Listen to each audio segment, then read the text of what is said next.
حبیب آج آپ مکہ سے جا رہے ہیں بے سر و سامانی کے عالم میں، اسے بھولیے گا مت، یاد رکھنا ہے آپ نے۔ پھر وہ موقع آیا کہ حضور علیہ السلام جب مکہ المکرمہ کی طرف 10,000 کا لشکر لے کر آئے، میرے رب نے حکم دیا کہ حبیب آپ مکہ سے مدینہ ہجرت کریں۔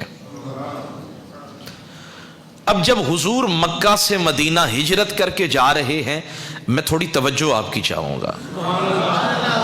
جب حضور مکہ سے مدینہ ہجرت کر کے جا رہے ہیں، آپ جو لوگ پڑھ چکے ہیں حضور کی سیرت کو یا سن چکے ہیں وہ جانتے ہیں، میرے حضور اس حالت میں مکہ سے مدینہ جا رہے ہیں کہ صرف اور صرف جناب صدیق اکبر حضور کے ساتھ ہے، یعنی دو شخصیات ہیں جو مکہ سے مدینہ جا رہی ہے۔ اور وطن چھوڑنا آسان نہیں ہوتا، اور جہاں بچپن کی یادیں ہوں، اور جہاں کعبہ معظمہ ہو، جہاں دادا جناب عبد المطلب کی یادیں ہوں، چچا جناب ابو طالب کی یادیں ہوں، اور پھر وہ وہڑا جہاں سیدہ آمینہ پاک نے انہیں لوریاں دی ہوں، تو اس کو چھوڑنا آسان کام نہیں ہے۔ لیکن حضور نے مکہ چھوڑا، مدینہ گئے، لیکن اس حالت میں گئے کہ صرف جناب صدیق اکبر ساتھ ہیں۔ تو حضور غمزدہ بھی ہے، حضور افسردہ بھی ہیں، کبیدہ خاطر بھی ہے۔ رب نے فرمایا حبیب آج آپ مکہ سے جا رہے ہیں بے سر و سامانی کے عالم میں، اسے بھولیے گا مت، یاد رکھنا ہے آپ نے۔ پھر وہ موقع آیا کہ حضور علیہ السلام جب مکہ المکرمہ کی طرف 10,000 کا لشکر لے کر آئے۔ کتنا؟ 10,000 کا لشکر لے کر آئے حضور۔ کفار مکہ نے اتنا بڑا لشکر اپنی زندگی میں دیکھا ہی نہیں تھا، مقابلہ کرنے کی ہمت ہی نہیں ہے، طاقت ہی نہیں ہے، حضور کے سامنے کیسے کھڑے ہو؟ جب فاتح مفتوحہ علاقے میں آتا ہے تو اس کا سر یوں ہوتا ہے، گردن نکڑی ہوئی ہوتی ہے، وہ پھر مفتوح جو لوگ ہوتے ہیں ان پہ ظلم کرتا ہے، مرضی کا حکم چلاتا ہے۔ لیکن قرآن کی صورتیں بتاتی ہیں، سیرت جان عالم بتاتی ہے، جب حضور مکہ مکرمہ کی حدود کے اندر 10,000 کا لشکر جرار لے کر داخل ہوتے ہیں نا، تو کسوہ نامی اونٹنی پر حضور سوار ہے۔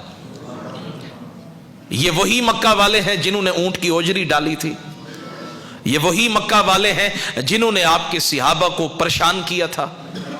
بلال حبشی کی پشت کے اوپر، سینے کے اوپر پتھر رکھے گئے تھے، گلیوں میں گھسیٹا گیا تھا، جلتے انگاروں پہ لٹایا گیا تھا، صحابیہ کی ٹانگوں کے اندر رسیاں باندھ کر ایک اونٹ کو ادھر ایک اونٹ کو ادھر بھگایا گیا تھا۔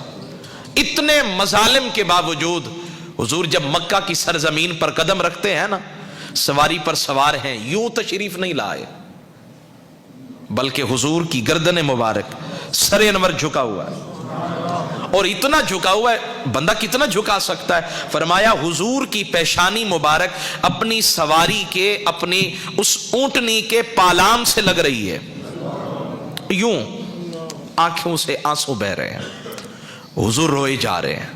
اور پھر حضور نے وہ تاریخ ساز اعلان کیا جس نے انسانیت کو ایک نئی راہ سے جو ہے نا جی دو چار کیا، انقلابی فکر عطا کی۔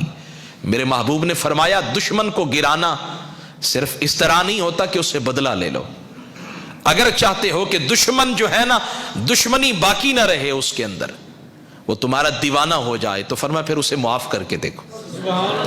میرے محبوب علیہ السلام نے اعلان کیا من دخل دار ابی سفیان، فرمایا جناب ابو سفیان کے گھر میں جو داخل ہو گیا ہم اسے معاف کر دیں گے، جو فلاں کے گھر میں داخل ہو گیا ہم اسے معاف کر دیں گے۔ پھر حضور نے فرمایا اب جو مطاف کعبہ میں داخل ہو گیا نا ہم اسے بھی معاف کر دیں گے۔ اب جب مکہ المکرمہ کے اندر حدود حرم کے اندر میرے محبوب آتے ہیں نا، تو وہاں لائن بنا کے وہ سارے کھڑے ہیں جنہوں نے اپنے اپنے بس کے مطابق حضور کے صحابہ پہ ظلم کیا تھا۔